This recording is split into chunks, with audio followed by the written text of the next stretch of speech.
Well, love is what you are. And I want to say hi to everyone here. And what Cindy and I wanted to do today was to just give a little introduction to a weekend event that's upcoming on February 10th and 11th. It's like a spa retreat weekend. And I'm going to kick things off for 2 hours on Saturday, February 10th. Super Bowl weekend, everybody. I'll be in front of the television on Sunday night, but the spa weekend is over when the Super Bowl's on. And yeah, my topic is love, and it is love yourself, and love is yourself. And so one of the things that I was thinking about that I find is curious is how many people are on a spiritual path and know conceptually that I am love. They've heard it, they've read it, God is love, and therefore so am I. All love. We are all one. We're all whole. So it's a curious thing, and most people don't ever investigate how is it possible to be all love and have experiences of hate and worry and disappointment and frustration and guilt and shame and blame. It's that idea like, if you have an orange and you squeeze an orange, only orange juice comes out. And a banana is a banana. It's always a banana. It's not a pineapple. It's not something else. It's always what its nature is. And so if our nature is love, then how is it at all possible that we hold attack thoughts about ourselves, others, and the world? And that's really what I'm going to be doing on that Saturday morning is investigation, because that was how I got out. I was 30 years on a spiritual path, completely committed, and it was investigation into that mind activity where I finally recognized the truth of what I am. So I never had an awakening. I never had a mystical experience like some people talk about. I never had this one moment in time when something magical or wonderful happened. It was investigation. It started with just a wondering, how is it possible that I, who am in love, hate this body? How's that possible? How is it that I could live knowing I am love conceptually and hating the body, hating my life, hating my circumstances, getting totally frustrated and disappointed? I never investigated the activity. I never investigated what's that voice in here that's having conversations and bossing me around. I never investigated what's up with the two-way conversations that go on in there. What is that? I never investigated when I think about the past.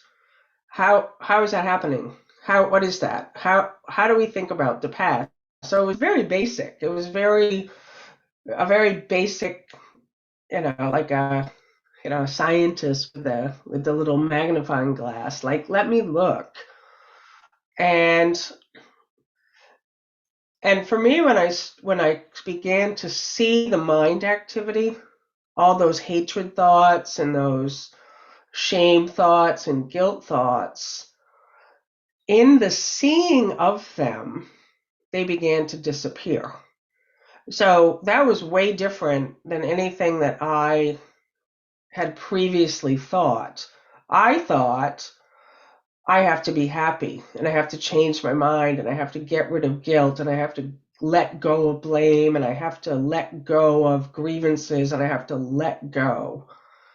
We're going to investigate that. Who lets go? What is that? The person, the ego, that which you're not. So as soon as you can see how you judge yourself, you attack yourself, you blame yourself, you wish you hadn't done something, in the seeing of it, it starts to dissolve.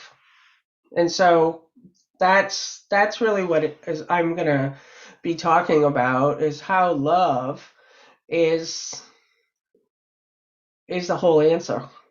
It literally is the whole way out of hell. And I think I heard you say love is what we are. Love is what we are. Love is And love. Love is it. Love is our true nature.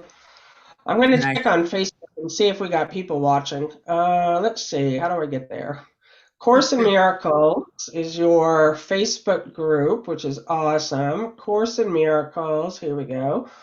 If anybody's watching, would love for you to post in the chat board. Oh, here we are. Let us know you're here. Have a question. And we would love, Cindy's going to post a link to join the weekend. What are you calling it? It's like a Valentine's Day spa weekend. It's we're love. calling it the virtual spa retreat for the I like that. So what do you think through this inquiry into our true nature?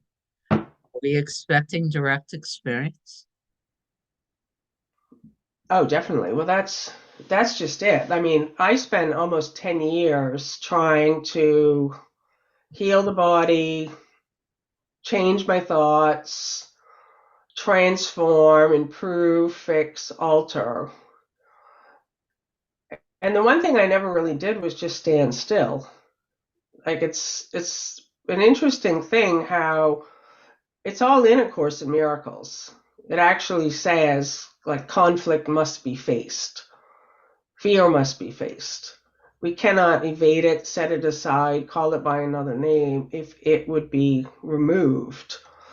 And so it's in the having the courage to stand still in the middle of whatever situation you're facing, whether you have no money or you're going through some kind of a scary diagnosis or a sickness or pain or loss of a loved one, whatever it is, that is always the beginning where we start. We always kind of meet ourselves right where we are in the situations that are arising for us, because the mind, it doesn't want you to stop. It wants you to figure out the situation that's in front of you right now. Then later, we can do a spa weekend and we can think about it and we can investigate. Like the mind is like, well, I don't have money right now and it's really not a good time. It's Super Bowl weekend. It's it's I got a lot going on. It's right after Christmas. It's there's so much that's the mind. That is the mind that wants to keep us from experiencing happiness now.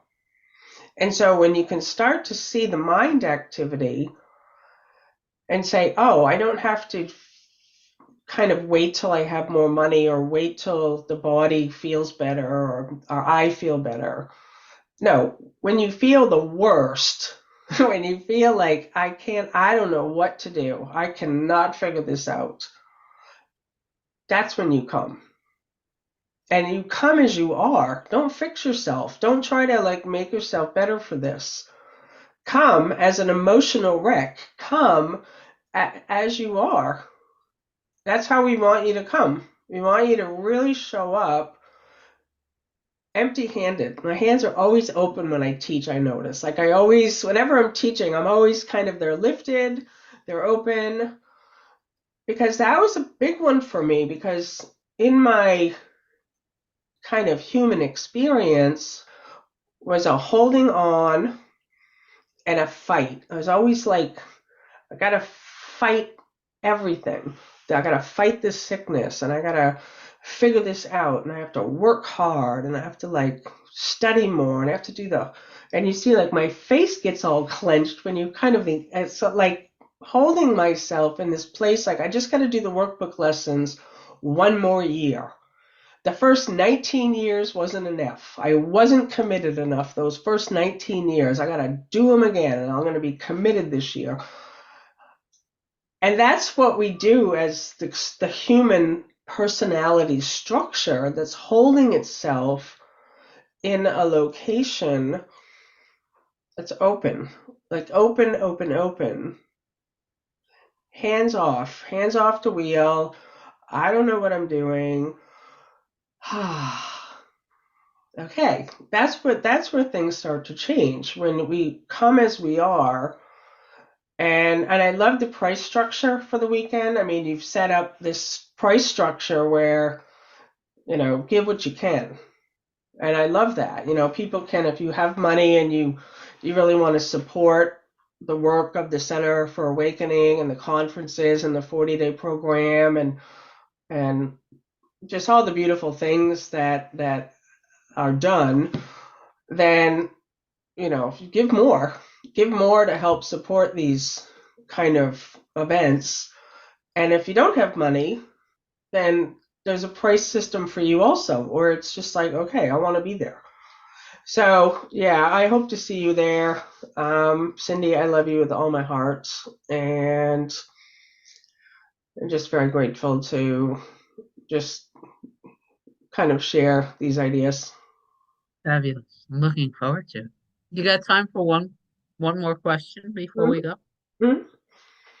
We when the inspiration came to do this weekend and we set the time, part of it was because Valentine's Day for so many people is this opportunity for the world to show them that they're loved. Um, could you talk a minute about why that never works? What do you mean?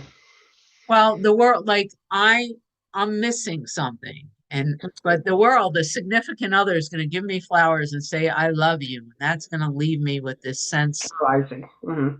yeah, but that's not really the way love works, is it? Yeah, because there's so few voices in this world right now who are, and it's changing. It's definitely changing, but there's so few voices right now that are really like speaking the truth that you are pure brilliance and light and creative and powerful and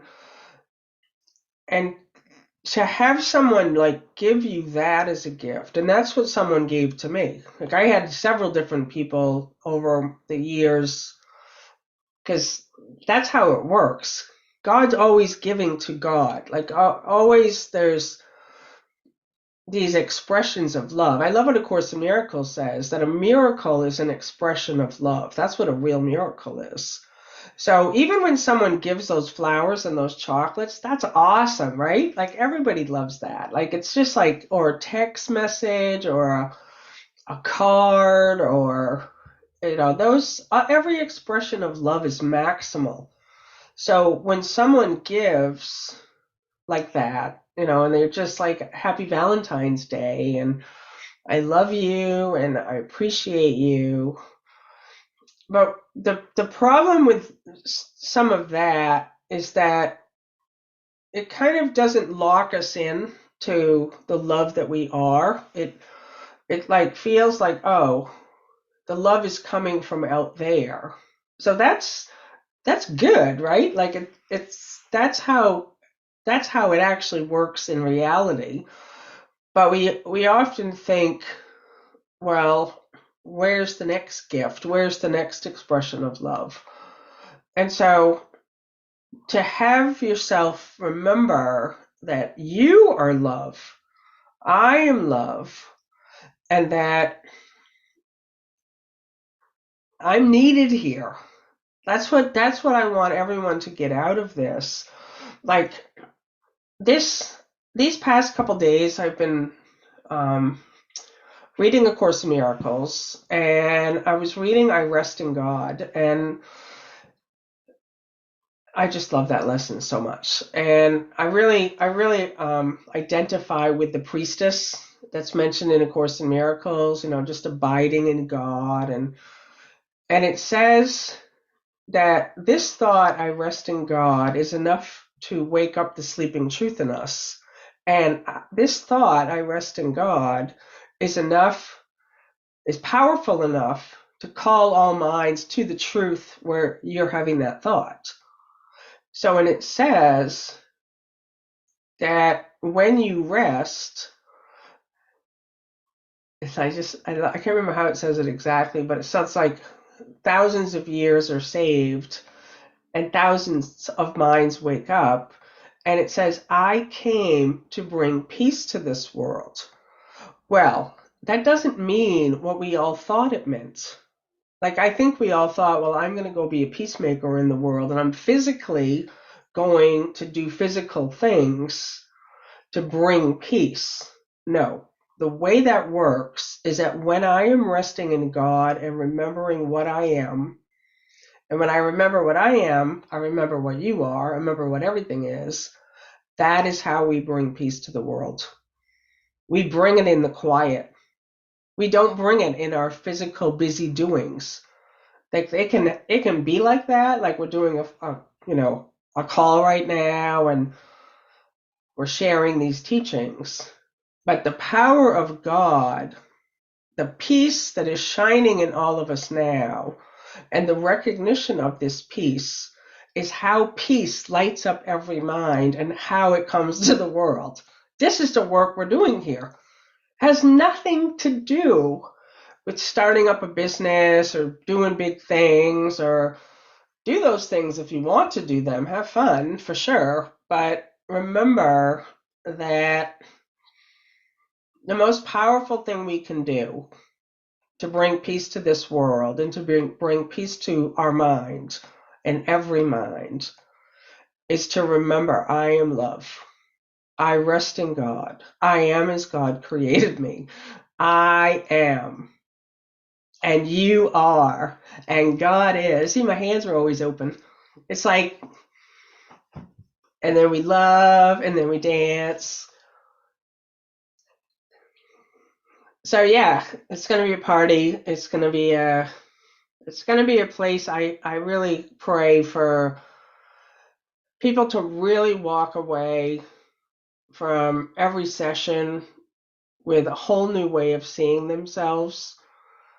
It's that's always my prayer is that it's life changing for someone, and and that's how it worked for me. It's just one moment in time where I heard something different, and it was like, oh yeah, that's how it works. So I hope to see you there. You'll see me there. I'll see you there for sure. And we would love to see you there as well. Thank you Mhm. so much, Lisa. I love you. Love us. Mwah. Mwah.